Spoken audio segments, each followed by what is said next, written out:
Muy buenas tardes para todos y para todas. Bienvenidos y bienvenidas a estos diálogos de los viernes con la comunidad educativa. Hoy en un nuevo diálogo con un tema muy interesante y bueno, y también en el marco de lo que es nuestro proceso de la misión de educadores y sabiduría ciudadana. Como todos y todas ustedes saben, durante todo este tiempo nos hemos conectado semanalmente los días viernes, algunos viernes, bueno, hemos variado para que sea otro día en razón a las actividades y en razón también a la agenda de nuestros invitados y nuestras invitadas, pero por lo regular este diálogo lo hemos tenido los días viernes ya durante varios meses. Por aquí, por este espacio de diálogo con la comunidad educativa en los temas pedagógicos y digamos de nuestra realidad y que tienen que ver también con las transformaciones pedagógicas que tenemos que trabajar y avanzar, pues hemos hablado de muchas cosas. Hemos hablado, por supuesto, de lo que ha significado la pandemia en su relación con el tema educativo.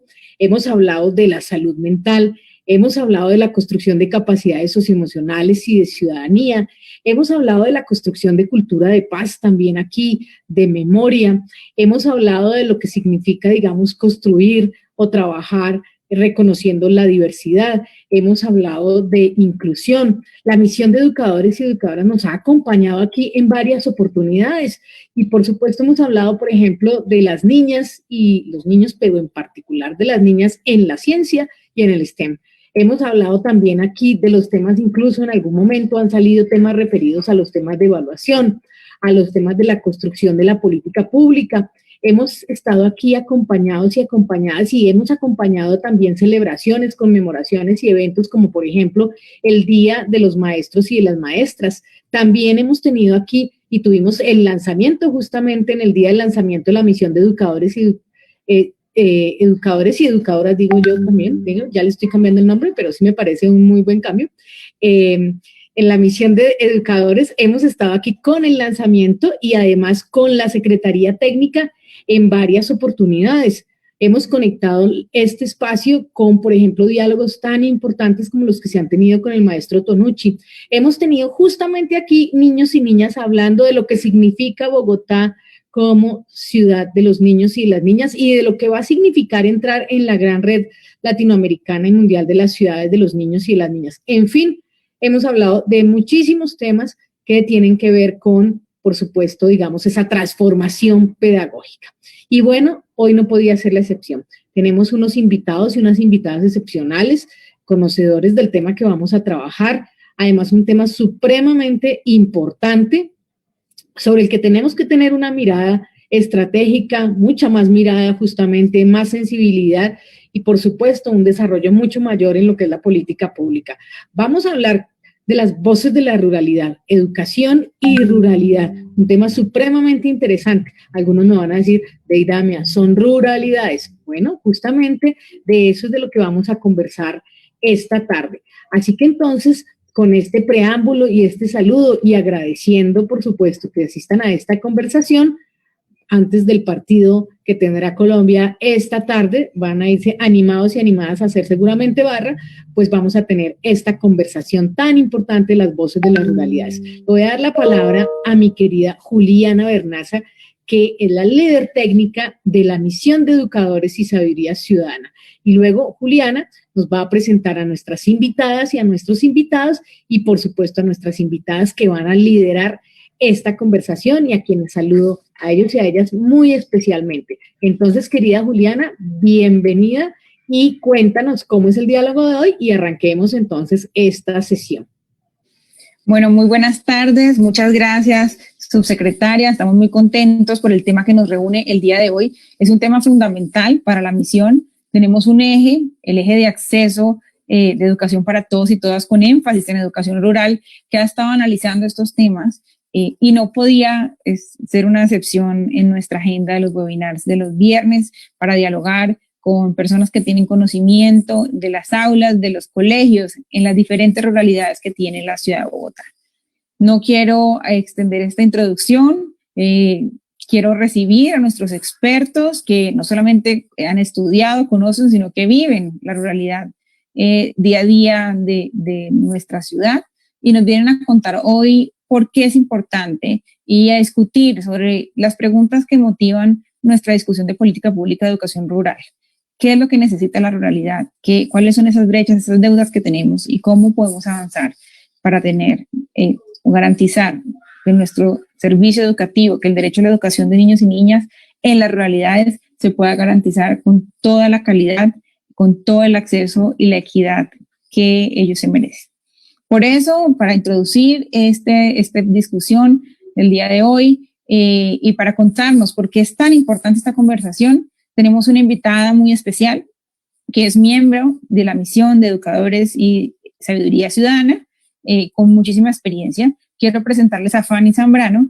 Fanny es psicóloga, licenciada en Educación Especial con especializaciones en Desarrollo Infantil, Gerencia Educativa, Educación Bilingüe, es magíster en Investigación Social Interdisciplinaria y está cursando su doctorado de Educación y Sociedad.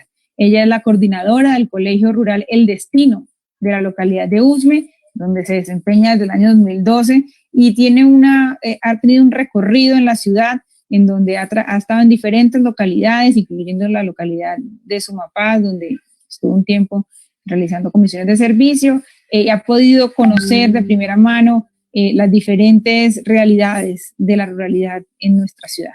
Sin más preámbulo, profesora Fanny, bienvenida, estamos felices de contar con usted y cuéntenos por qué es importante este tema, por qué la ruralidad es fundamental para la política pública educativa de la ciudad. Y aprovecho y le pregunto, ¿por qué usted cree que es importante que además las mujeres como usted jueguen un rol importante en el liderazgo de la educación rural en nuestra ciudad? Adelante, profe Fanny, la escuchamos. Bueno, muy buenas tardes.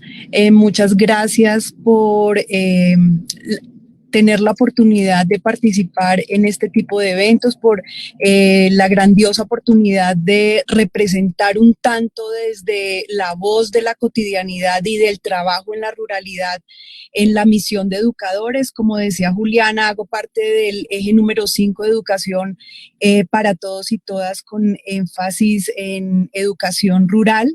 Igualmente sé que en la misión estamos con otros compañeros que también han trabajado y viven cotidianamente la ruralidad. Entonces es muy importante hablar que en efecto hoy podemos decir que cada ruralidad, cada institución educativa rural es bien diferente y tiene unas características que la particularizan, porque hay unos contextos dinámicos que donde está ubicada la institución educativa hace que ese proyecto educativo institucional, que es el eje que mueve todo el proceso en la institución educativa, pues sea diferente. Entonces, de antemano estaría diciendo, proponiendo que hablemos de ruralidades de acuerdo a las particularidades de los colegios.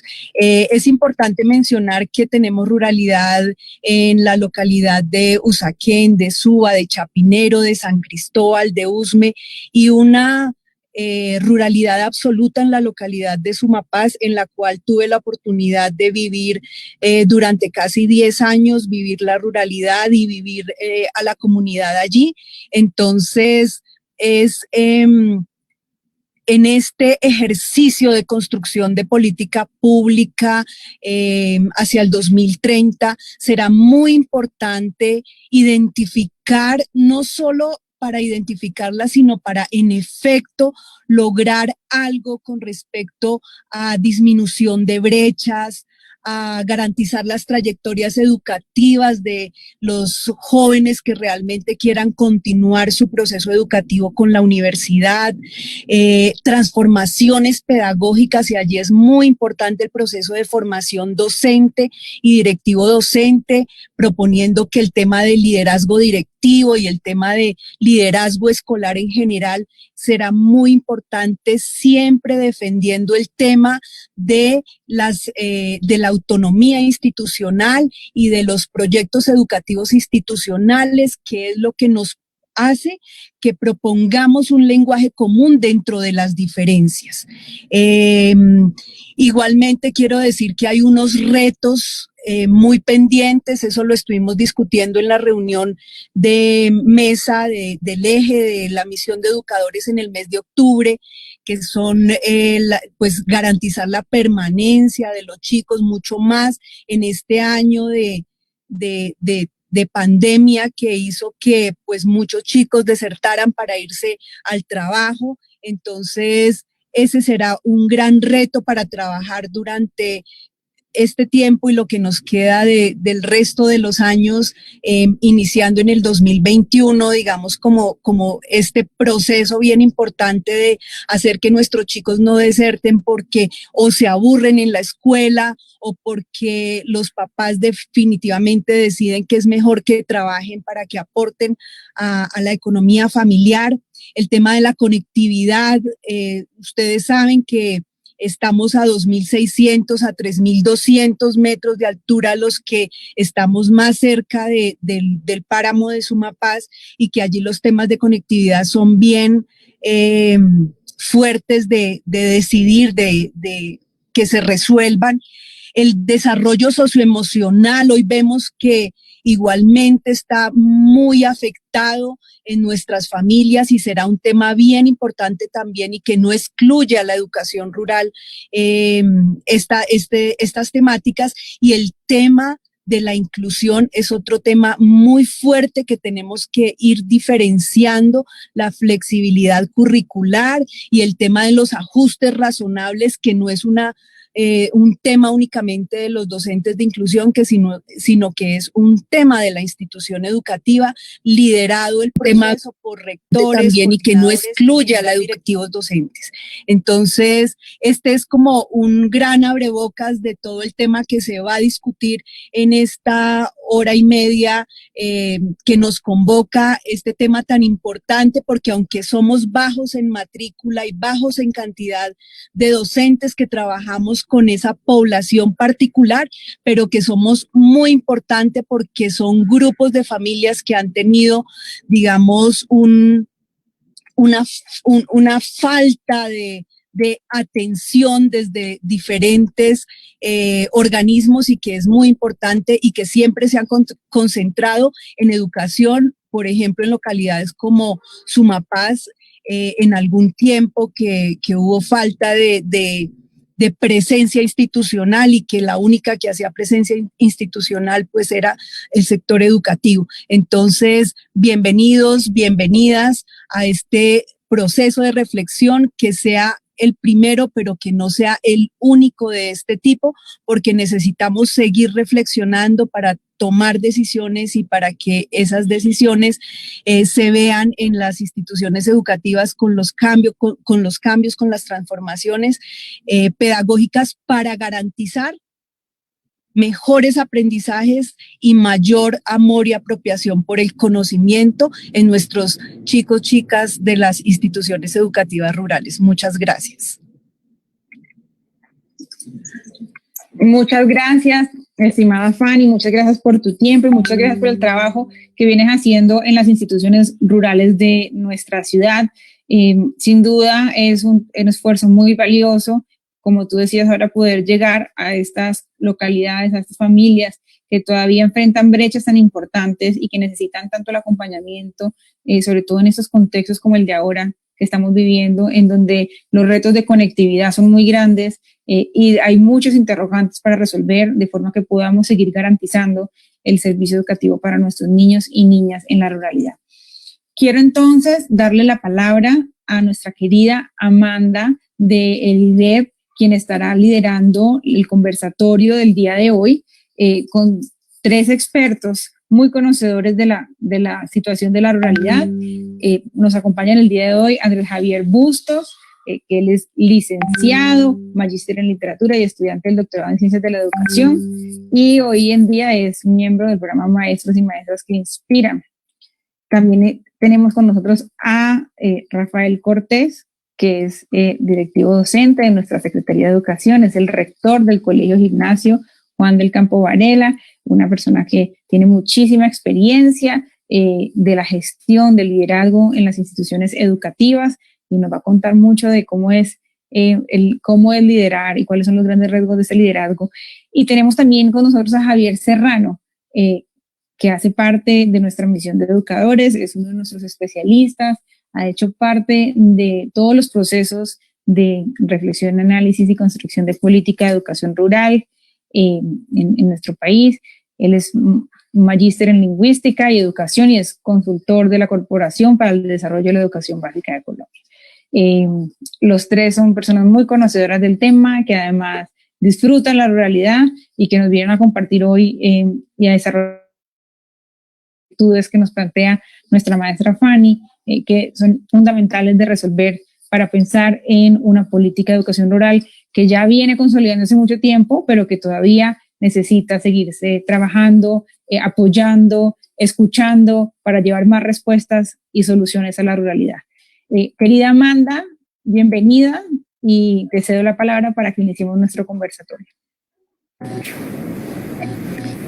Juliana, muchas gracias a todos los que están participando de este espacio que, como lo decía la subsecretaria, nuestra querida Deidamia García, se ha convertido en un espacio de reflexión semanal sobre los temas que nos convoca como ciudadanos y ciudadanas que se comprometen con la construcción, la participación activa en la construcción de la política educativa.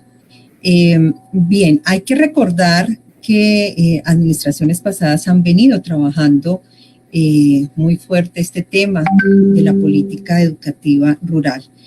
Hay un antecedente importante, quizás el más reciente, en donde estuvo participando justamente uno de nuestros panelistas, Javier Serrano, que definía ya 6 lineamientos para la educación rural. El lineamiento 1, garantizar trayectorias educativas para los estudiantes desde la educación preescolar hasta la educación superior.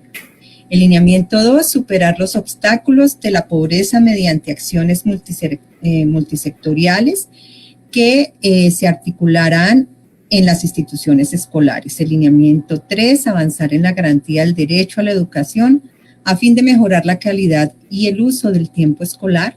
El lineamiento 4 nos decía consolidar la formación básica y promover la pertinencia, en especial de la educación media. El lineamiento 5, involucrar a las familias en los procesos educativos de los estudiantes. Y el lineamiento 6, fortalecer la formación para la convivencia y la paz. Estos lineamientos no surgieron de la nada, surgieron de un estudio que permitió hacer un primer diagnóstico sobre la situación de la ruralidad en Bogotá.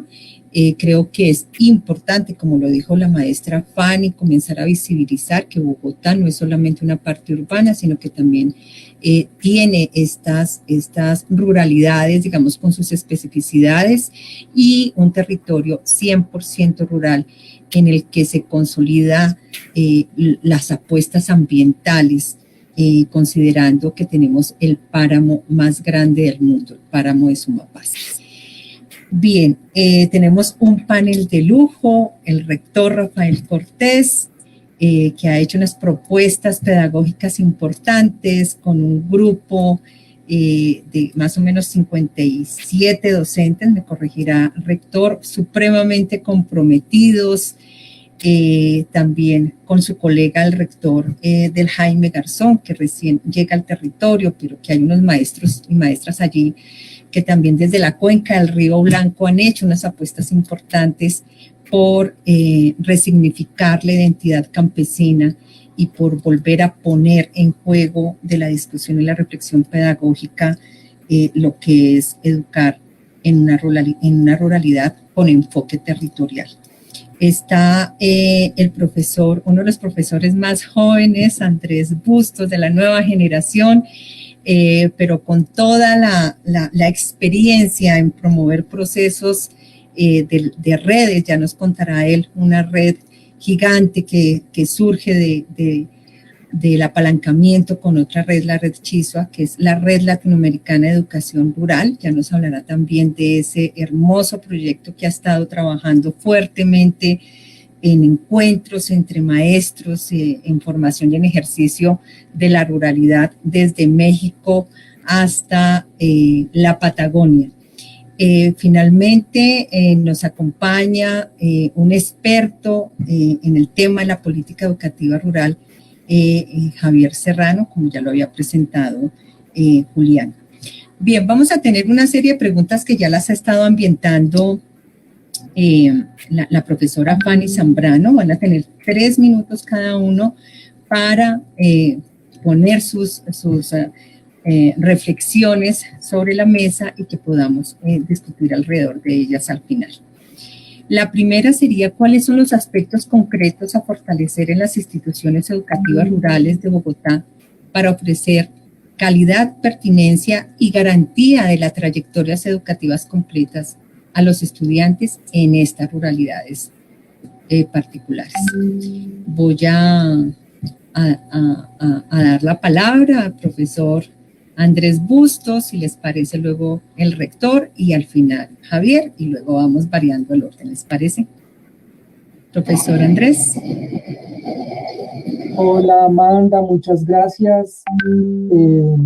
Muy contento de estar acá, rodeado de estos expertos en educación rural y de estar acá contigo también, Amanda, que tantos procesos que apalancas y motivas para que la educación en este país sea algo más profundo, más importante y mejor desarrollado. Muchas gracias por la invitación a la misión de Educadores y de Ciudadanía y a la Secretaría de Educación.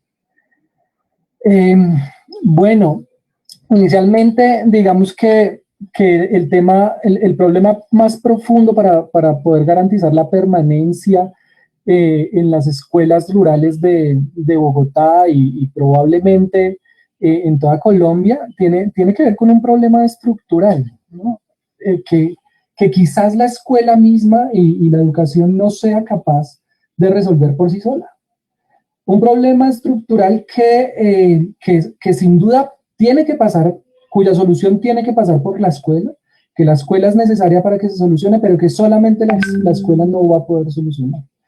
Y tiene que ver con la pobreza, tiene que ver con la desigualdad, tiene que ver con el olvido de las zonas rurales, incluso de las zonas rurales de Bogotá, que es la capital, ¿no? Nosotros tenemos allá en la agrupación rural OACA 5 escuelas que están sembradas en el territorio de Usme, en el territorio rural de Usme, y en las 5 escuelas pues tenemos evidencia de estos casos de difícil acceso, por ejemplo, a la cultura de parte de nuestros estudiantes y de nuestras estudiantes. Las escuelas rurales en muchas ocasiones son la única presencia del Estado que hay en esos territorios. En Usme pasa, por ejemplo, que está la escuela y el batallón militar. Hay que decir que han mejorado muchas cosas desde hace mucho tiempo para acá y hay un acompañamiento mayor. Se ha solucionado, por ejemplo, el problema de las rutas, que era un problema tan fuerte hace muchos años, la posibilidad de moverse en el territorio rural para llegar hasta las escuelas. Ese problema se ha solucionado, aunque no del todo, ¿no? Hay alguna inversión en proyectos productivos como invernaderos y estas cosas en las escuelas, pero digamos que en muchas ocasiones ese tipo de acompañamiento a veces llega la inversión y se queda allí nomás y el acompañamiento para que esos proyectos tengan un desarrollo a veces no es completo, ¿no? Como que se monta el proyecto y después se olvida y el acompañamiento no sigue y se dificultan esos procesos. Entonces quizás después queda la responsabilidad en el maestro, a veces en los celadores de las escuelas que están siempre involucrados en los procesos que se desarrollan al interior de esas instituciones educativas. Pero digamos entonces que el problema es un problema estructural, que hay un problema de desigualdad, de poco acceso a la cultura. No tenemos, por ejemplo, unos, digámoslo así, museos, no tenemos bibliotecas gigantes, no tenemos los cinemas, estamos lejos de estos centros culturales y entonces eso determina que hay un problema muy fuerte que es difícil de solucionar. También las faltas de oportunidades de empleo para nuestros estudiantes cuando salen de la escuela, quieren siempre salir, venir a la ciudad, a la zona urbana. y muchas veces lo tienen que hacer antes de terminar la escuela porque el problema estructural de la pobreza y de la desigualdad determina esas situaciones que hacen que el estudiante quiera salir a trabajar, quiera irse a trabajar. Sin embargo, a pesar de que es un problema estructural, hay unas apuestas muy profundas, muy interesantes de muchos maestros y maestras rurales que todos los días se la juegan en esas escuelas para hacer otras cosas, ¿no? Para cerrar esa brecha, para crear esos espacios culturales que probablemente no están allí, que son ausencia, pero hay unas apuestas. Entonces, yo terminaría por allí esta primera intervención y ya seguimos conversando. Muy bien, profe Andrés. El tema de la movilidad, el tema de la oferta cultural, entre otras ofertas, que se contrastan con el olvido muchas veces de las instituciones de gobierno de los territorios rurales, que cada vez creemos que en Bogotá se va avanzando, y finalmente problemas estructurales como la pobreza. Bien, el rector, tiene usted la palabra. Bueno, Andrés, buenas tardes, a Javier, a Daima y a Juliana. Y Amanda, pues un placer volver a verte en la distancia. Espero que pasen estas emergencias del tema de la pandemia. A la Secretaría de Educación y al grupo de misiones, de la misión educativa, muchas gracias por dar la oportunidad a la ruralidad de conocerse, darse a conocer, de visibilizarse toda esta problemática rural. No muy lejos de lo que plantea Andrés, porque las problemáticas rurales creo que todas pasan por el olvido de las instituciones. Aquí en el Sumapaz todavía podemos afirmar con la frente en alto que la única institución que hace presencia permanente en el territorio es la Secretaría de Educación y es la escuela. Ni siquiera salud en este momento tenemos aquí, porque está en una completa transformación. Lo que generó fue el abandono. Y las demás instituciones pues sufren de proyectitis aguda, desarrollan sus proyectos, cumplen sus metas y el acompañamiento no es tan sentido como se quisiera, ni tan permanente. Pero tal vez uno de los aspectos que también genera mucha incertidumbre es qué pasará con nuestros bachilleres. Seguimos pensándonos en una educación del campo, y en el campo está el ejercicio de PEAMA, que con todas las debilidades que ha tenido, ha permanecido ya a lo largo de 4 o 5 años y se ha venido fortaleciendo paulatinamente, pero no cumple con las expectativas de la gran mayoría de estudiantes. Estamos sacando un promedio de 80 bachilleres anuales con 20 cupos para ingresar a la Universidad Nacional. Y venimos reclamando en diferentes espacios que, como otras etnias y otras culturas tienen derecho a cupos en las universidades públicas, nuestros campesinos también deberían tener ese derecho por ser campesinos del distrito, por ser campesinos de Bogotá, deberían tener el derecho de cupos directos en las universidades públicas del distrito. Creo que si no podemos traer la universidad, por lo menos brindémosle la oportunidad de acceder a ella, sin necesidad de tantos requisitos. Sabemos que uno de los requisitos son las pruebas de estado, pero también sabemos que nosotros ocupamos el honroso último lugar a nivel distrital en pruebas de estado. Por lo tanto, los puntajes nunca nos permitirían ingresar a la gran mayoría de nuestros estudiantes. Pero eso tiene que ver, aparte de los inconvenientes para presentarse en una prueba, con la desventaja que se tiene frente a los estudiantes de la Bogotá urbana. Lo digo como experto y maestro de la Bogotá urbana que fue durante muchos años, donde todos los escenarios de la ciudad son ambientes de aprendizaje, en tanto que nuestros hijos de la ruralidad, nuestros campesinos, solamente tienen ambientes de aprendizaje los que les brindan la escuela como institución y las fincas de la casa. Aquí no hay museos, no hay teatros, aquí no hay Transmilenio, no hay centros comerciales, no hay sitios donde hacer un intercambio cultural y donde aprender más, como sí se tiene en la ciudad. Entonces, esa desventaja debería compensarse con la factibilidad de unos cupos directos a los campesinos, directos a la universidad pública. Me parece que esa es una de las primeras brechas que hay que pensar y que tenemos que analizar. Con relación al ejercicio de la política pública, lo manifestaba en su momento y aún lo puedes seguir manifestando, faltó el capítulo de los maestros, faltó el capítulo de qué pasa con los maestros que nos venimos a trabajar a la ruralidad, donde no podemos hacer ni siquiera un diplomado, y lo he vivido en carne propia en estos días, porque cuando tengo taller o clase con el diplomado no tengo señal. O alguna vez que me intenté vincular a la red que dirige Andrés, que ayuda a coordinar a Andrés, me quedé sin señal, no pude participar y ya después me da era hasta como pena porque me inscribía. Listo, la dejo ahí entonces por ahora. Rector, es clave para quienes nos están escuchando y obviamente quisiera agradecerles a quienes nos están acompañando en la tarde de hoy. ¿Qué es el PEAMA?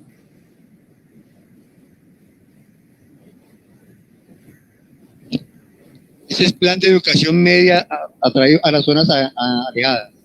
Es un plan de la Universidad Nacional que tiene programas en Guainía, en Bichá, en otras regiones apartadas donde llevan la educación a la ruralidad. Es una modalidad de vinculación de estudiantes de grado 11 a través de una prueba, ingresan a una oferta que se ha ampliado casi a 11 programas de la Universidad Nacional. Los 2 primeros años se hacen en territorio, en Nazaret, en este momento donde tienen ellos la corte, donde tienen, se me fue cómo es que le dicen ellos al espacio. Bueno, ahí en Nazaret está la sede, por decirlo de una manera. Y en este momento estamos en proceso de inscripción de la 4ª corte. Allí los chicos entran y trabajan 2 años en Nazaret y luego pasan a la sede de Bogotá, a la carrera que han escogido, la mayoría están sorteos, cosas afines con nuestra educación rural, con nuestra ruralidad, con el compromiso que el trabajo de grado sea orientado hacia una de las problemáticas que tenga la ruralidad para que sea parte de la solución y que se vengan a trabajar en eso. Gracias, rector. Bien, fíjense que sobre los aspectos concretos a fortalecer en las instituciones han señalado ustedes como rector y como maestro de colegios en la ruralidad, la falta de oferta de lo cultural, ¿cierto? La falta también de otras posibilidades que permitan cerrar esas brechas socioeducativas como la de la conectividad, pero también ver cuáles son las expectativas que tienen nuestros jóvenes campesinos, nuestros jóvenes que habitan las ruralidades después de que terminan su paso por la escuela. ¿Cuál sería la oferta más pertinente, no? Bien, ¿y qué pasa con los maestros? Parece que se quedó ese capítulo por fuera. Gracias, rector, por traerlo aquí. Y Javier, creo que cae muy bien que sea el que interviene al final, porque como les decía, Javier estuvo en el estudio de los lineamientos de la política educativa para la ruralidad. Javier, bienvenido.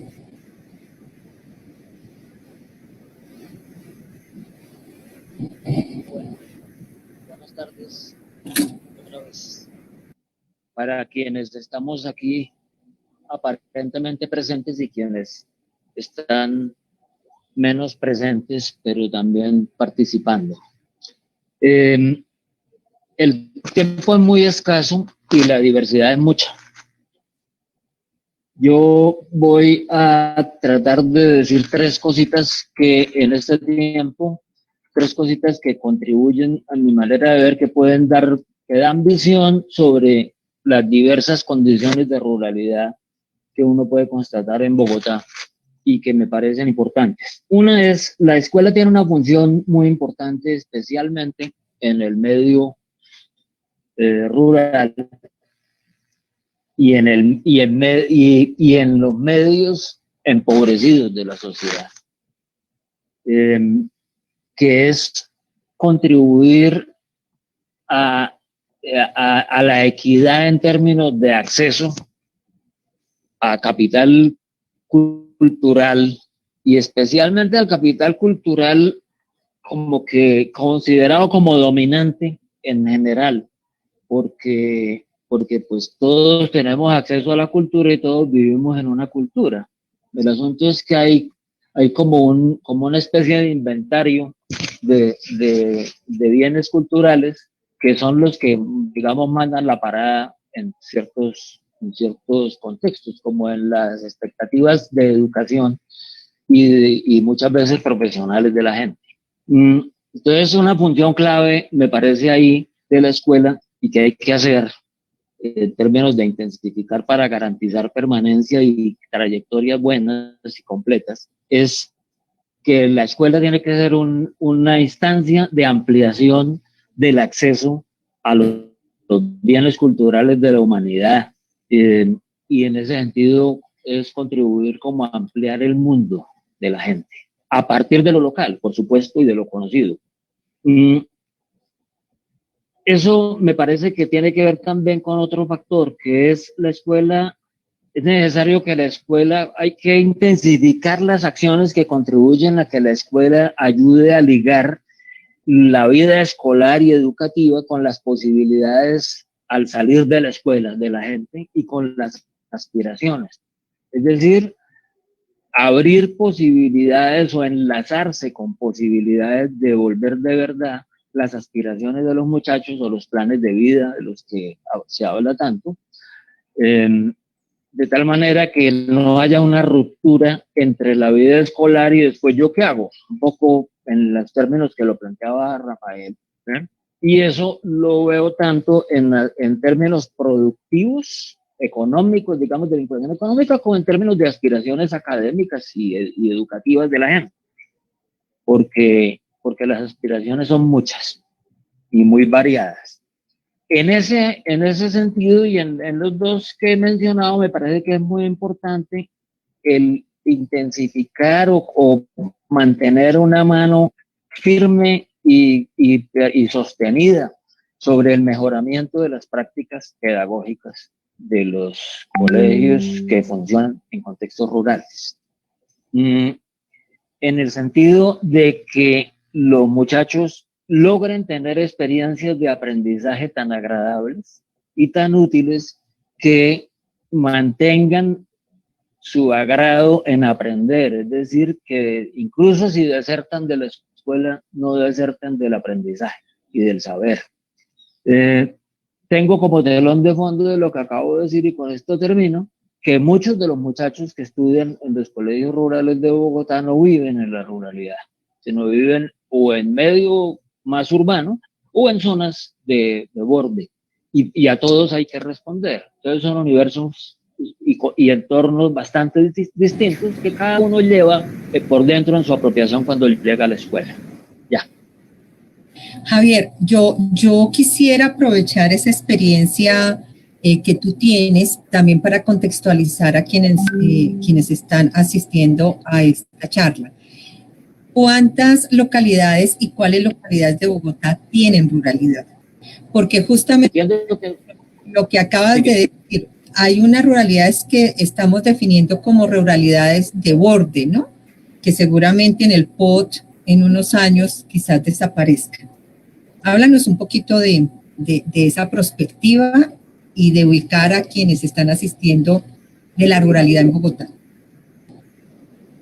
Fanny hablaba, creo, al comienzo, de 7 localidades en las que hay alrededor, en las que está ubicada alguna de las alrededor de 60 sedes educativas rurales de Bogotá, que pertenece a un número aproximado alrededor de 26, 27 instituciones. Esas localidades son desde Sumapaz, que es lo que es propiamente no, digamos, en términos como más convencionales rural, ¿sí?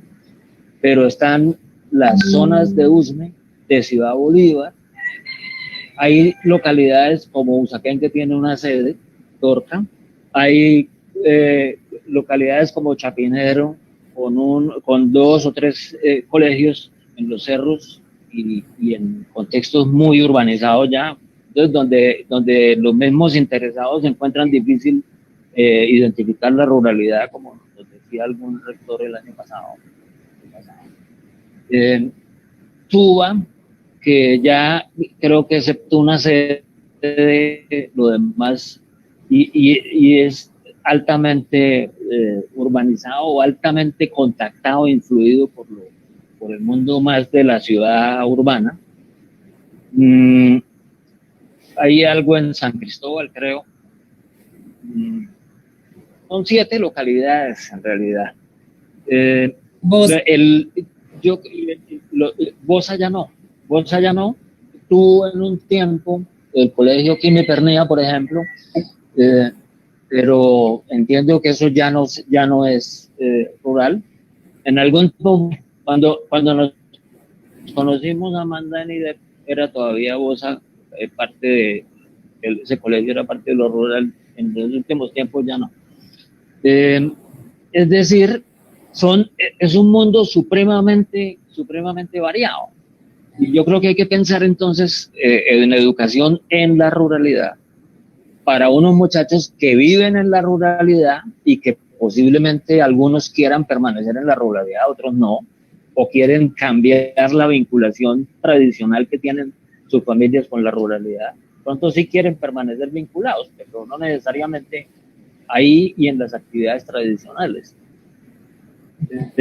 Y con otros, y hay que pensar en muchachos que van de Ciudad Bolívar o de otras localidades a estudiar a un colegio situado o una sede situada en lo rural, y que tienen oportunidades ahí de descubrimiento, de descubrir otra forma de vida y de entorno.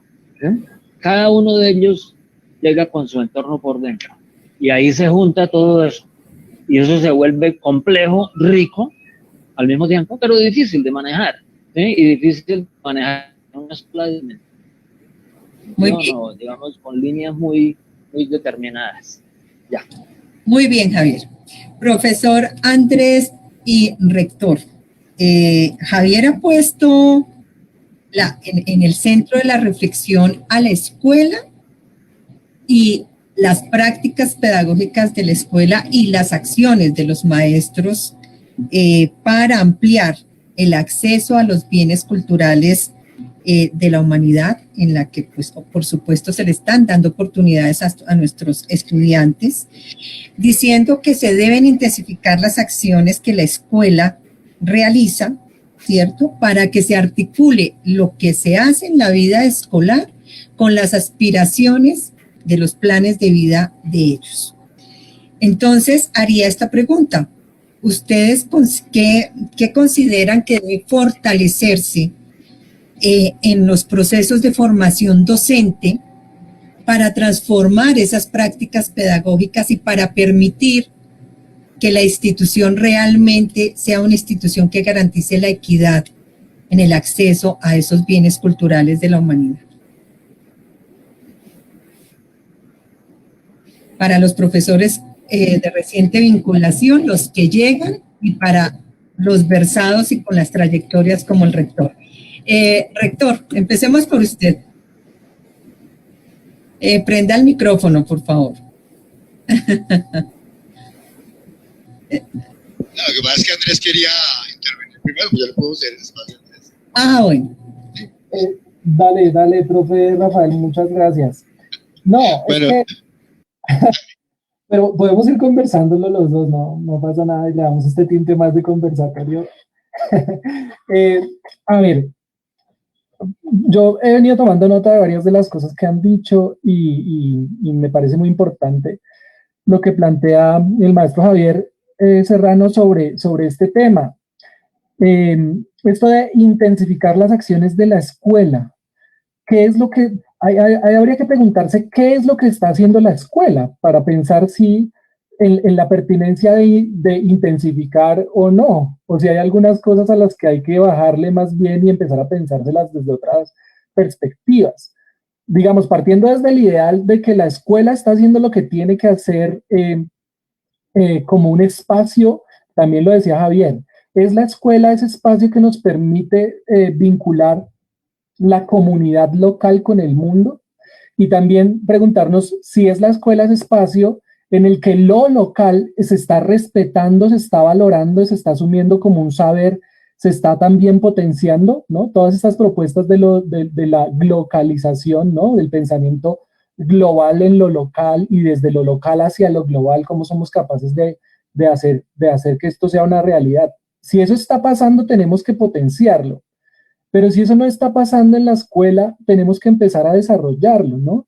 que sí seamos capaces de que la escuela empiece a comprender el territorio. Yo estoy seguro que en muchos casos pasa, ¿no?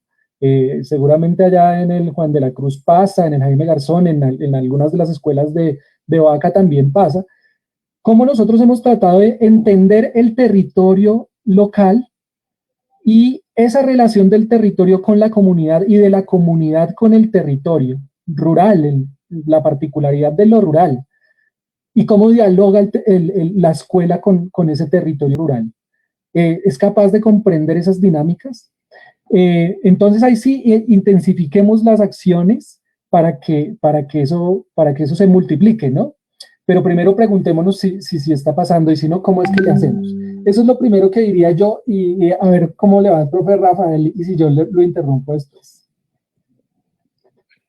Bueno, voy a seguir ese hilo conductor porque creo que me enlaza perfectamente con lo que nosotros encontramos aquí en la escuela del Juan de la Cruz Varela, y es buscar una alternativa que permita resignificar el territorio, sin salirse de esos esquemas homogenizantes que son los lineamientos y los estándares. Entonces ahí surgen dos ejercicios pedagógicos que primero tuvieron que vencer algo que los maestros tenemos es en nuestras formaciones. Primero es lo disciplinar y ser interdisciplinar. Es fundamental que nosotros nos pensemos como seres interdisciplinares. Eso se apara el pensamiento complejo de morir. Y quien asuma esa identidad sabe que el conocimiento está ahí desde cualquier disciplina. Uno tiene que aprender a llevar eso a la pedagogía y llevarlo al aula.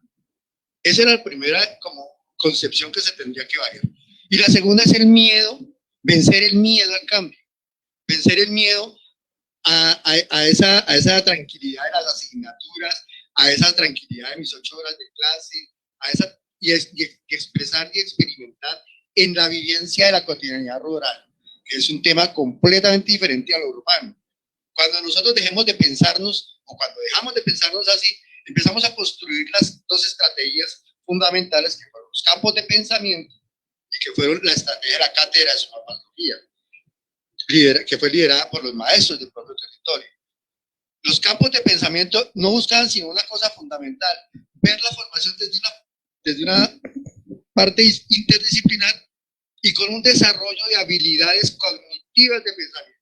Si el muchacho sabe pensar, sabe analizar, sabe deducir, sabe utilizar todo el conocimiento que le llega, fácilmente comprenderá todo lo que está a su alrededor y se apropiará de ese conocimiento global que manifiesta Javier. Y si el segundo elemento, que es la cátedra, lo va a hacer sintético porque eso es hartísimo. El otro elemento, que es la cátedra de sumapatología, se construye con la experiencia de los docentes que hay en el territorio, sumado al ejercicio pedagógico de curricularizar el territorio. No esquematizarlo, sino visibilizarlo, como mi territorio lo veo desde lo biofísico, como lo veo desde lo histórico, desde lo cultural, desde lo etnográfico. Y si yo reconozco mi territorio, puedo defenderlo. En este momento la bandera nuestra, para cerrar ya mi intervención, la barrera nuestra es cómo hago un hidrocurrículo, porque es que estamos parados en el páramo más importante del mundo, en la reserva de agua más importante del mundo, en el tesoro más importante del mundo, que es el agua, y no somos conscientes de eso. Nosotros no somos conscientes de toda esa responsabilidad que tenemos con el mundo.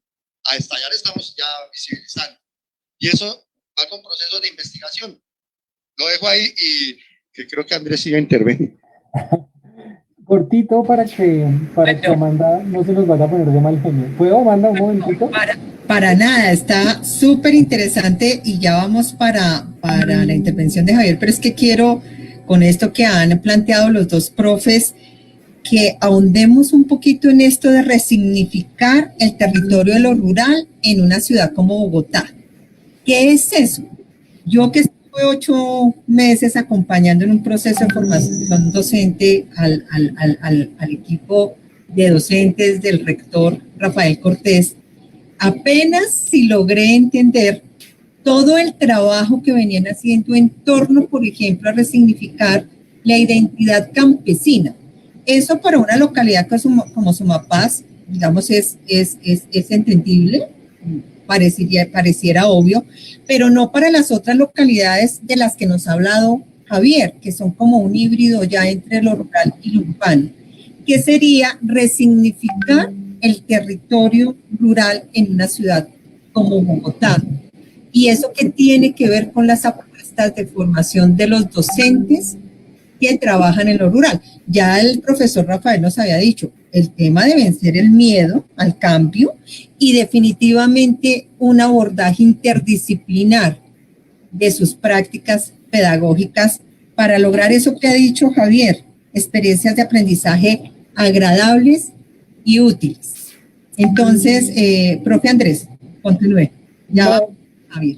Creo que en la misma línea, ¿no? Porque mi intención hace un momento era hablar acerca de la necesidad de la formación docente para tomar, pongámoslo entre comillas, ese riesgo de irse a la ruralidad. Mire, nosotros tenemos unas facultades de licenciaturas, de educación, pues, que forman docentes desde la ciudad para que de repente en el nombramiento tengan la sorpresa de que van a ser nombrados en una escuela rural, ¿cierto? Es decir, pocas veces está la formación para que el maestro, desde que se está formando, sepa que se va para la escuela rural, por ejemplo en el caso de Bogotá, y que cuando llega ya sabe qué es lo que tiene que hacer, ¿no? Esas digamos, técnicas de irse a conocer el territorio, de entrarse a caminar el territorio, a conversar con la comunidad, a conocer las casas de sus estudiantes para entender las condiciones reales de la vida del estudiante campesino. Eso no pasa desde las facultades. A mí no me pasó. Y yo he conversado con mis compañeros y mis compañeros siempre me cuentan, cuando yo llegué aquí a la escuela rural El Curubital, esto aquí no había ni siquiera ruta. No, Andrés, usted que es nuevo, a nosotros nos tocaba atravesar el río y nos tocaba subir la montaña, ¿no? Es decir, todos tienen su historia con la sorpresa de a dónde llegaron. Recuerdo siempre a mi compañera Luisa Rueda que me cuenta cuando llegó, no llegaba nunca y caminaba y un aguacero y eran horas caminando y llegó a un lugar que ella no esperaba llegar. Hoy en día es una de las grandes maestras que se la juega por la ruralidad allá en la escuela de Lato. Pero la verdad es que la sorpresa siempre está allí porque no se nos está formando desde las facultades para ir al territorio rural, para entender la necesidad de conocer la comunidad, de conocer el territorio y desde ahí, desde ese conocimiento, pensarse la práctica docente. Muy bien, sigamos en esa línea, Javier. ¿Qué es lo rural? ¿Qué es lo rural en una ciudad como Bogotá? ¿Para qué resignificar el territorio rural?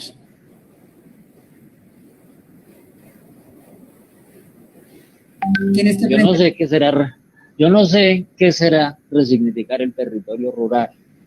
Yo he oído decir eso muy extraño, o como lo concibo, puesto a pensar en el asunto, es que la resignificación es un resultado.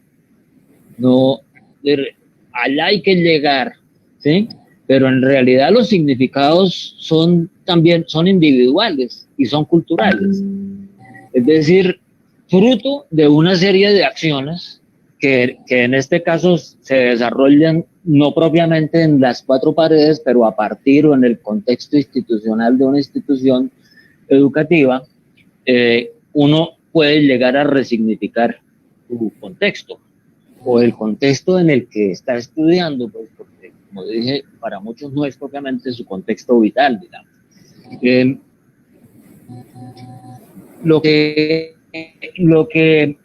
A lo que quiero referirme un poquito a raíz de lo que se está hablando es a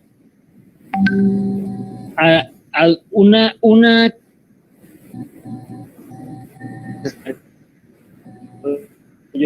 de formar, y si no se forma en la facultad hay que formarla en otra parte y será en la institución educativa, es la actitud de ver, de mirar y ver, preguntarse y buscar las respuestas, que a mí me parece que es algo que el maestro o uno como maestro puede compartir con los estudiantes. Si asumen que la función del maestro no es tener todas las respuestas, sino posiblemente hacer las preguntas correctas y ayudar a buscar por dónde ir a la solución. Eso lo traduzco en lo siguiente: conocer el territorio, primero la necesidad efectiva de algo que siempre se ha hablado y lo hemos hablado varias veces con quienes están aquí y otras personas ligadas a lo mismo, que es la necesidad de que la inducción a la educación en la ruralidad sea efectiva y real y no solo formal para los maestros nuevos en el contexto. A veces para otras personas la reinducción. Y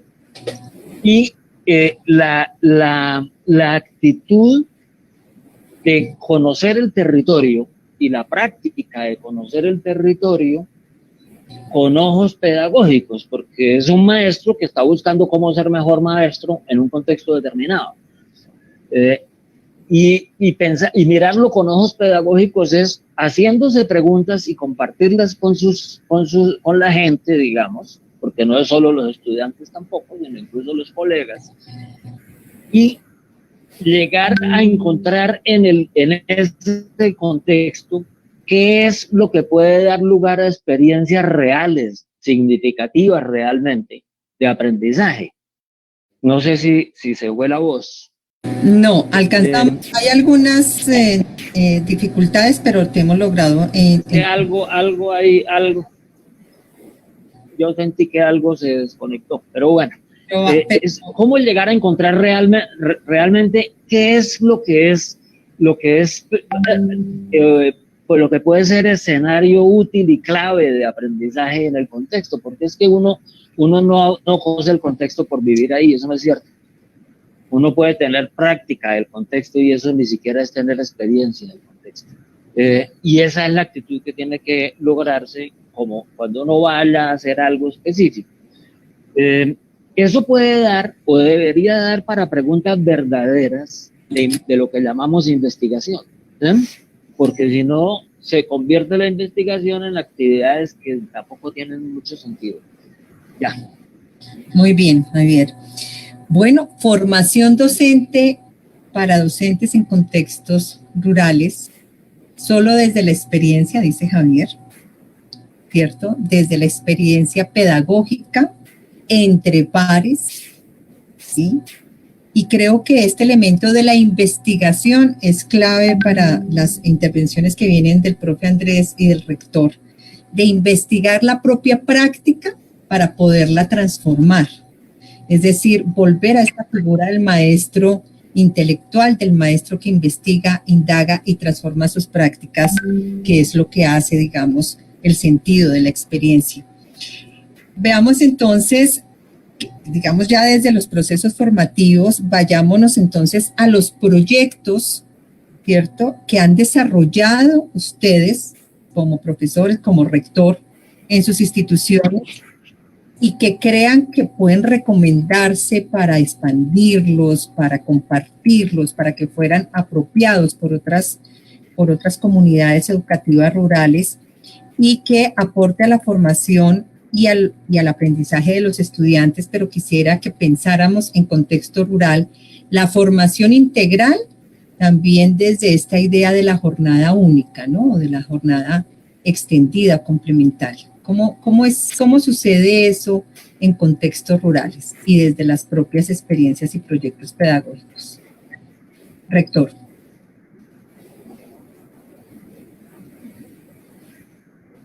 Bueno, hay como varios elementos que te concluyen en jornada única. Por las mismas características de nuestra jornada única. No hay alternativa, no hay forma de hacer otra cosa.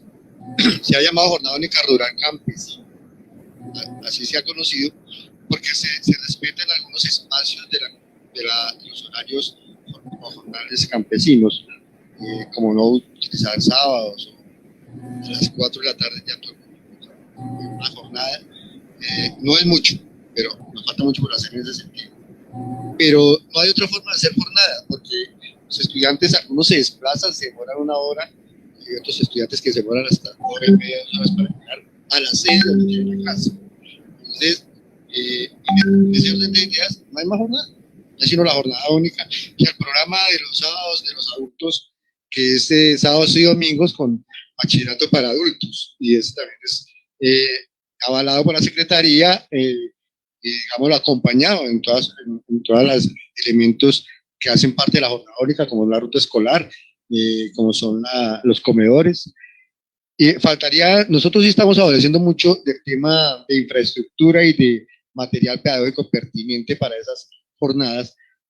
Y ahorita con esto de la pandemia se vio más la brecha, ¿no? Ya lo comentaba más antes, se ha dicho en varios momentos, el tema de la no conectividad ha sido una cosa impresionante. Nos ha generado una brecha y una preocupación mucho más grande de lo que se tenía si no hubiera ocurrido esto.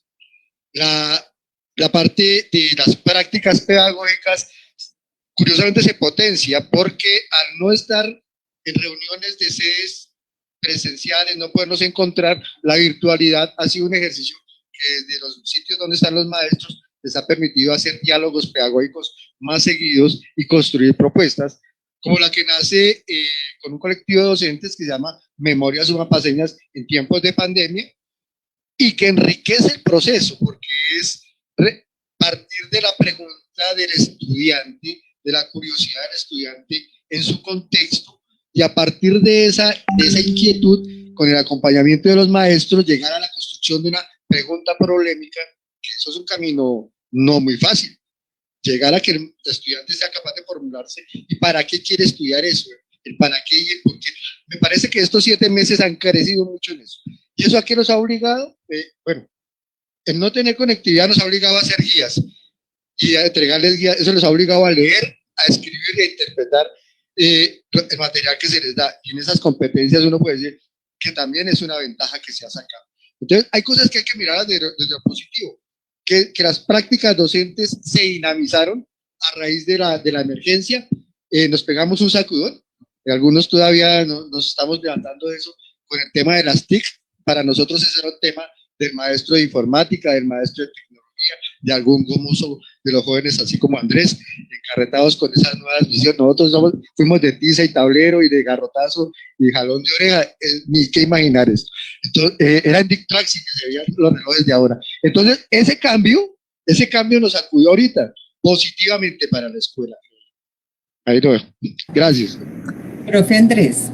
Bueno, Rafael, voy a volver otra vez porque ustedes tienen unas experiencias bellísimas, pues obviamente están en el campo, la vinculación estrecha entre escuela y familia es mucho más fuerte que en lo urbano, pero pues tienen la robótica, tienen proyectos de memoria escolar, tienen proyectos, bueno, todos los que fuimos evidenciando en el proyecto que desarrollamos en el IDEP. Ahora vuelvo con usted para que nos cuente esa gama pedagógica impresionante de posibilidades que tienen en el Pan de la Cruz. Profe Andrés, usted, su experiencia, la de la red, de lo que dicen los profesores de la región latinoamericana. Bueno, me agarro entonces de lo último que dice el profe Rafael de la goma de la tecnología y la posibilidad de hacer otras cosas desde que nos encontramos en esta situación. Una de esas posibilidades es que nos fundamos el Seminario Latinoamericano de Educación Rural, desde la Red Chisua, desde el GIMPAC, la Redien de México y otras redes y personas que no tienen ninguna afiliación con redes. Decidimos crear estos vínculos y hemos estado conversando cada 15 días acerca de la educación rural en Latinoamérica. Esto ha sido un aprendizaje muy interesante porque hemos estado por México, Guatemala, Uruguay, Argentina, Colombia, discutiendo cómo es que es la educación rural en cada uno de estos lugares, ¿no? Y hemos aprendido, por ejemplo, la importancia del enfoque intercultural cuando hablamos de la educación rural, ¿no? Lo que Guatemala hace con sus tribus indígenas en la escuela, niños que hablan una lengua y otra, y el profesor qué papel juega ahí. Nosotros también tenemos que pensarnos eso ahora con la interculturalidad, con los migrantes. Ese es un tema para hablar un montón, ¿no? Pero entonces hemos creado este seminario desde la Red Chisua y estamos muy contentos de haberlo hecho. Pero también tenemos otros proyectos, Amanda, por ejemplo, desde OACA.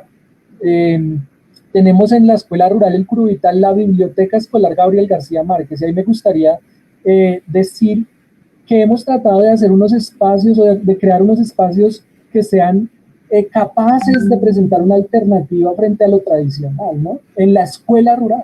Si aquí ya hemos dicho varias veces que la escuela rural está alejada de los centros urbanos, entonces no tenemos acceso a un museo, a una biblioteca, a un teatro, pues tenemos que desde la escuela explorar el museo, explorar el teatro, explorar la biblioteca y tratar de hacer unos espacios diversos para que este acceso a la cultura se pueda hacer una realidad.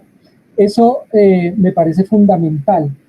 Y solamente agregar que tenemos que entendernos como ese puente, ¿no? Entre lo global y lo local, pero no para pasar por encima de lo local, sino para entender lo local mejor y también ser capaces, desde el uso de la tecnología que dice el profe Rafael, de mostrar lo que pasa a nivel local.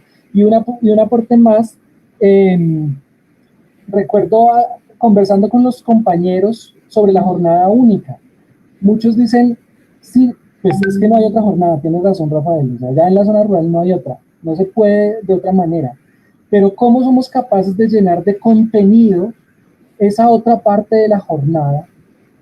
Tenemos que ser capaces de explorar ahí el arte, de explorar ahí el campo, de explorar la siembra, de entender otras formas de aprender. ¿Cómo llenamos ese espacio? Porque no se trata solo del tiempo, es algo que dice siempre el profe Alexander Castañeda del Colegio de los Arrayanes. No se trata solo del tiempo, se trata de qué hacemos con ese tiempo y cómo somos capaces de utilizarlo de forma que la escuela pueda ser alternativa a lo que vivirían si no estuvieran en la escuela. Entonces eso me parece fundamental. Jornada única, claro, pues no hay otra forma, pero llenémosla de los contenidos que tienen que ser, cómo tienen que ser y entendámoslo pues a nivel pedagógico también. Muy bien, maestro Andrés. Javier, usted que se ha recorrido este país, que es casi que 80% rural, tan cercano a las prácticas pedagógicas de ese territorio, cuéntenos su experiencia y su conocimiento de esos proyectos que lo han sorprendido.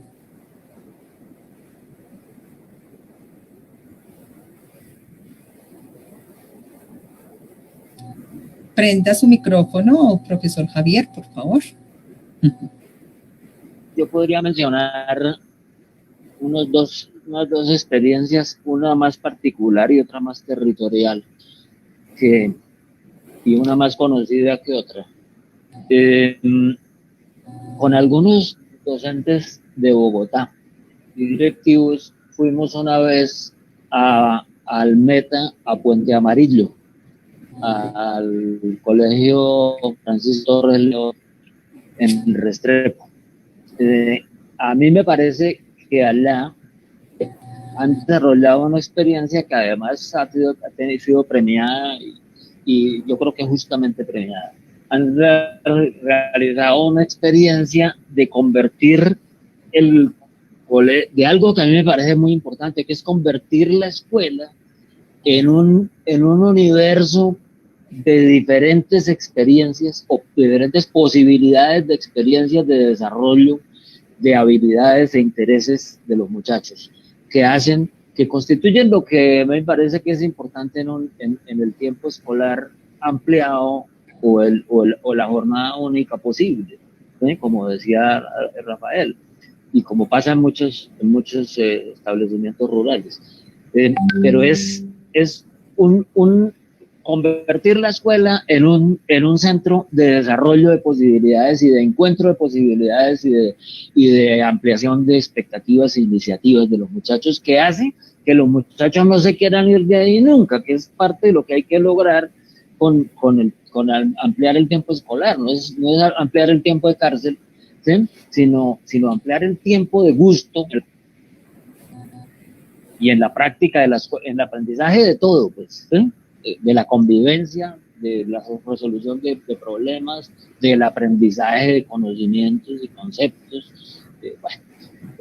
Esa experiencia yo siempre la recomiendo. Yo he organizado visitas con más de un grupo y siempre he sentido que le aporta mucho a la conciencia de la gente. Algunos de quienes están asistiendo o participando o oyéndonos estuvo allá seguramente. Estado. Eso es una. Y una experiencia más de sentido territorial que se ha desarrollado en un contexto particular con condiciones específicas, pero a partir de aprovechar esas condiciones y que se está empezando a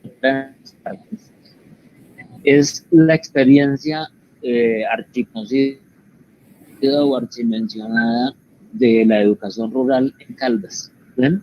No necesariamente la experiencia del Comité de Cafeteros de Caldas, que es un miembro de la alianza allá, pero es una alianza desarrollada con base en un proyecto de sociedad en el territorio, en un proyecto de territorio compartido por diversos actores. Y eso me parece que es una experiencia notable por su alcance y por los logros que ha podido mostrar. Esa experiencia se está empezando a replicar en Antioquia en este momento con apoyo inicial de la Alianza de Caldas.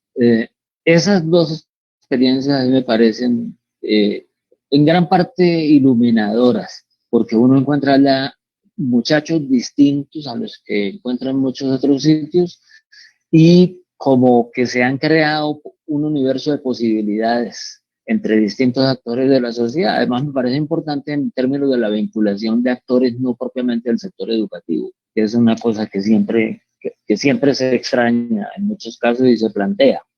Eso es lo que yo podría decir. Seguramente hay muchas otras, pero...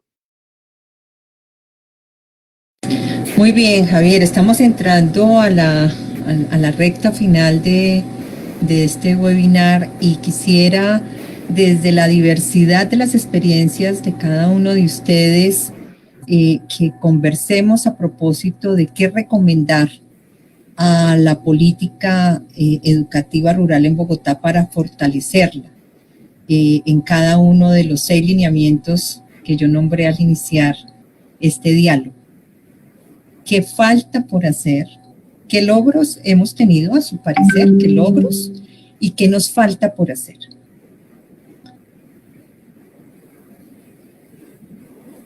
Profesor Andrés o rector. Vale, rector. El primer elemento ya lo había mencionado con anterioridad. La importancia de los maestros en cuanto a que nosotros somos habitantes, puede que de paso, por mucho tiempo, pero necesitamos también esas oportunidades de formación y capacitación.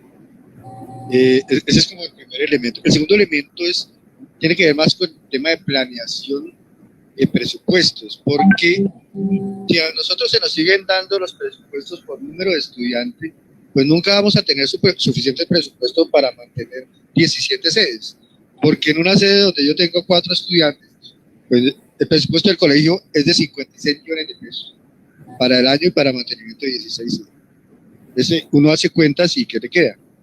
En este momento se hace una asignación presupuestal de 20 millones para el alistamiento para el regreso gradual y progresivo. Hay que alistar 17 sedes para eso. Estamos en ese análisis, en ese diagnóstico para mirarlo, y la propuesta que se hace es que cada sede tenga un presupuesto aparte, de acuerdo a su infraestructura, de acuerdo a su distancia y a su tamaño. Hay que hacer ese análisis, se había hecho en el 2017, se ha presentado en el 2018, pasó a planeación en el 2019, se le perdió el rastro. No volvió a aparecer el análisis. Entonces nos toca reformularlo, actualizarlo. Creo que vamos a tener la oportunidad de hacerlo desde la Subsecretaría de Bienestar Estudiantil. El subsecretario Edwin Usa se ha comprometido a hacer la visita al territorio el 3 y 4 de diciembre con el objetivo de reconocer las sedes. Entonces ahí ya tenemos un paso importante para que miremos que una sede rural es diferente a una sede. Primero. Y segundo, el elemento que yo digo es, uno de los caballitos de batalla son, la ruralidad es un mundo diferente y no puede seguir siendo contemplado desde una concepción urbana. Y esa política de ruralidad tiene que seguir creciendo, pero ahora desde la parte metodológica, desde la parte pedagógica conceptual, donde el término resignificar quiere decir volver a encontrar las raíces de la cultura, volver a validar los conocimientos campesinos, volver a validar la importancia de la flora y la fauna endémica del territorio, territorio, independientemente del territorio rural, para que se reconozca y sea la escuela transmisora y conservante de esos espacios. Creo que esos son como los elementos que favorecerían una política rural. Y todo lo que necesitan es presupuesto, porque hace 2 años cuando se hizo el foro rural, al final de muchas expectativas, de muchas exposiciones, dijeron se necesita X presupuesto. No estaba Ministerio de Hacienda, no estaba Planeación Nacional, pues se queda educación solo. Entonces ahí hay que mirar que es un compromiso de toda la nación, no solamente de Secretaría o Ministerio de Educación, sino de todos los entes, para que en realidad la ruralidad es total, no es una partecita de su educación, otra de salud. Creería que con eso, ¿tienes alguna pregunta? Rector, excelente su intervención, muy concreta, muy propositiva. Maestro Andrés.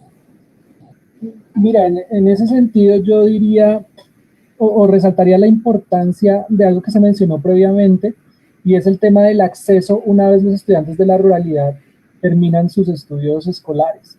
Cómo vincularse con instituciones de educación superior, eso toca pensárselo y toca hacer que se vuelva una realidad, que puedan acceder a la educación superior.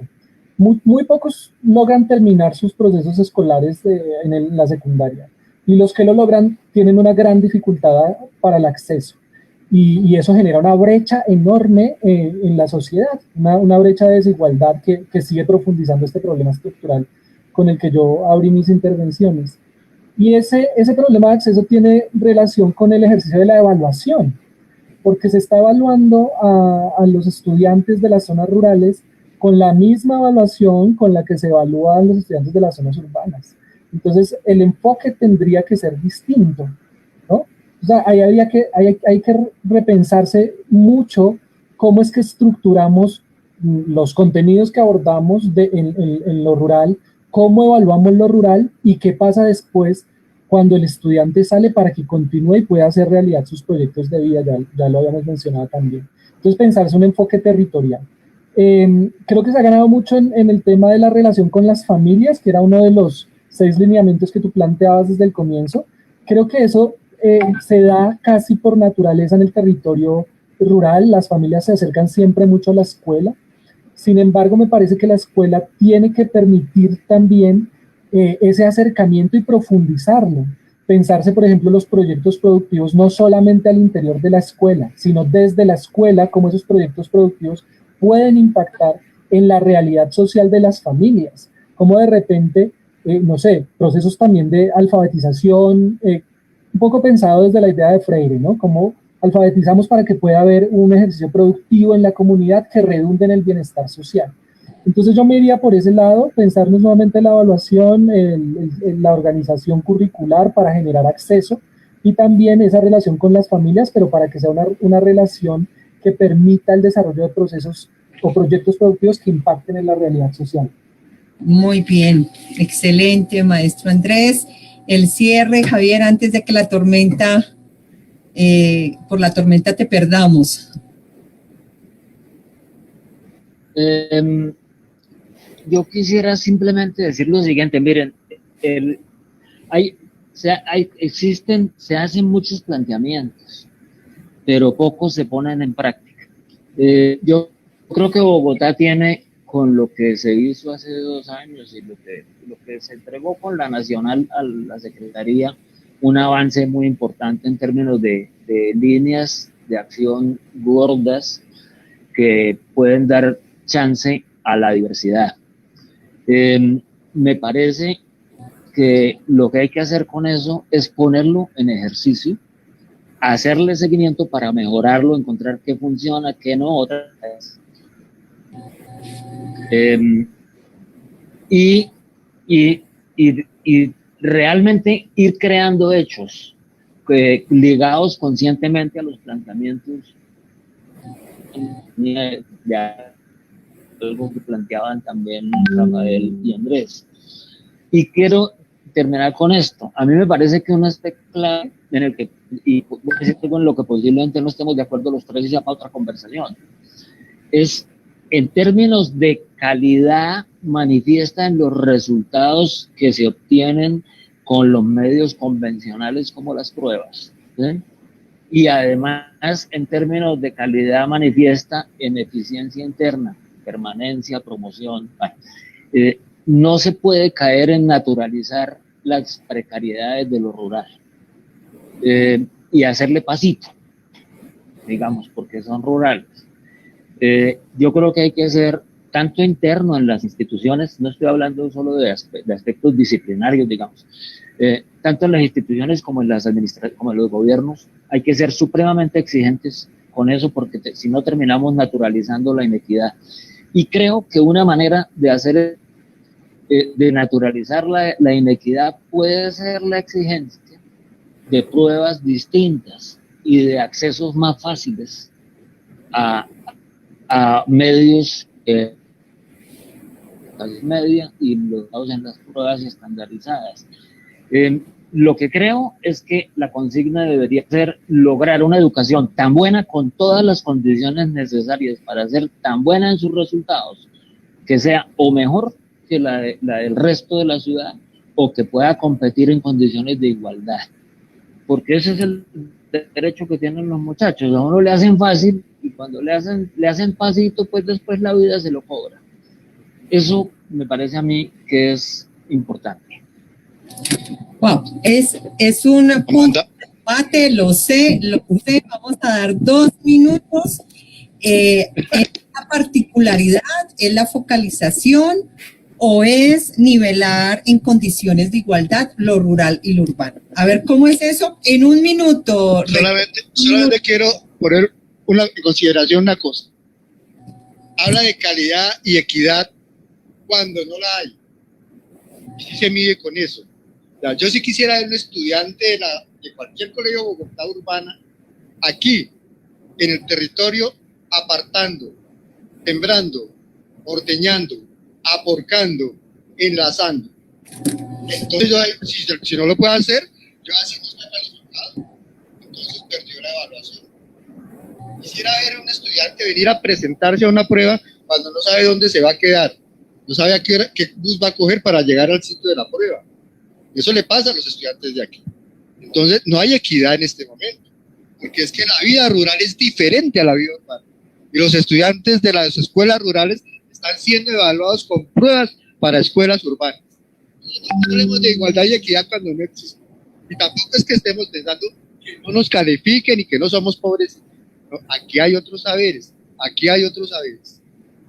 Ya, no digo. Es la particularidad rural. Andrés. No, a mí me parece que ahí puede uno caer en juzgar de repente entonces la calidad del maestro, porque digamos, llevémonos un maestro rural a la escuela urbana y yo le aseguro que la escuela urbana sigue teniendo buenos resultados con los maestros que están en la zona rural. Entonces no es cuestión propiamente ni del maestro ni del estudiante en sí mismo, yo lo planteé desde el comienzo. Aquí hay un problema estructural de acceso a la cultura que sin duda hace que las dos realidades sean diferentes. Claro, idealmente deberíamos poder responder de igual manera en resultados de pruebas en las dos realidades, pero es que son realidades diferentes y ese es un ideal, claro, debería pasar, pero no, es un ideal, no pasa, no porque no quieran los maestros, no porque no quieran los estudiantes, es porque las realidades de acceso son diferentes. Ahorita en la pandemia eso se puso de presente de una manera pero total, ¿no? Nuestros estudiantes que no tienen el acceso al uso de las tecnologías, nuestros estudiantes rurales, sin duda se han ido atrasando mucho más que los que sí tenían acceso. Y ante eso, digamos, hay que hacer unos cambios mucho más profundos que solamente los cambios probablemente pedagógicos, ¿no? Tienen que pasar otras cosas en el país y en la sociedad para que esas realidades cambien. Entonces yo dejaría ahí. Bueno, y no hablamos, porque vamos a cerrar, seguramente esto va a provocar otro encuentro, otro espacio para seguirlo conversando, que lo rural es quizás uno de los territorios más afectados por el fenómeno de la violencia sociopolítica, ¿no? Entonces, que es una variable que no tuvimos en cuenta en esta conversación, que nos exige a pensarnos como capital también y digamos como una experiencia propia con la localidad de Sumapaz, cómo se construye también territorios de paz en la ruralidad. Un debate que se presenta al final de esta sesión, me parece importante esos aportes que nos hace Javier, porque nos hace pensar sobre los riesgos de naturalizar también ciertas interpretaciones, pero que también nos pide pensar, como lo hace el rector y el maestro Andrés, si en condiciones de inequidad y desigualdad puede hablarse de procesos incluyentes.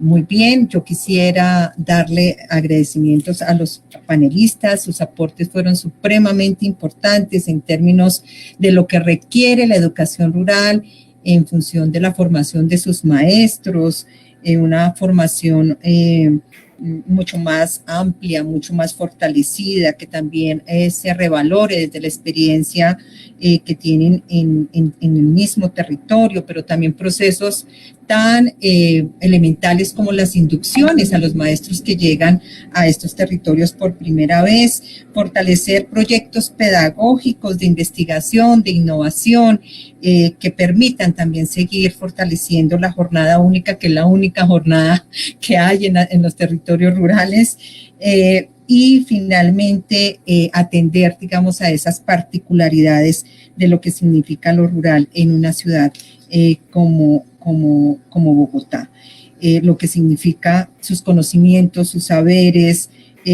las formas de habitarla y también la cultura que en palabras de los maestros de Sumapaz también reivindica lo que es la identidad campesina. La articulación con instituciones educativas superiores para ampliar la oferta, para ampliar también las expectativas, cumplir con las expectativas de los estudiantes, que sea pertinente, que recoja buena parte de sus aspiraciones, pero también mirar en detalle los procesos de evaluación, que sean también contextuados, hay que revisar, digamos, es como lo que se viene concluyendo, y ganar ese vínculo de la familia que se tiene en lo rural, también con otros actores, no necesariamente del campo educativo, como nos estaba diciendo Javier en la experiencia de Caldas, que permita fortalecer, acompañar y rodear la formación integral de los niños, niñas y jóvenes campesinos. Muy bien, los avances, por supuesto que el avance que deja la política de educación rural, los 6 lineamientos permiten seguir avanzando, como lo dice Javier, pero ahora en ejercicios de implementación para valorar qué es lo que funciona, qué es lo que no está funcionando y mirar cómo puede definirse y llenarse de contenido esto de una educación de calidad en territorios rurales.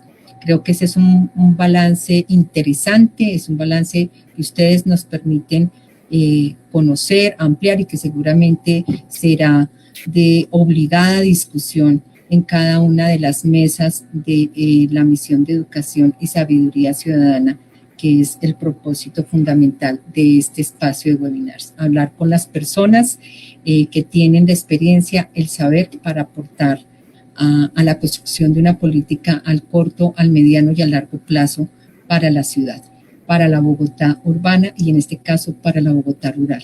Muchísimas gracias, maestros, por la compañía, por el diálogo, por el debate, por la discusión, siempre es bienvenido.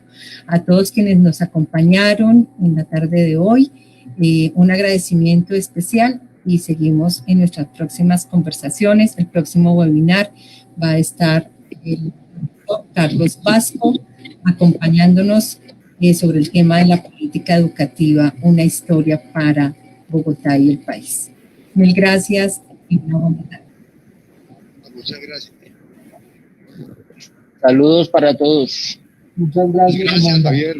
Profesor Rafael. Gracias.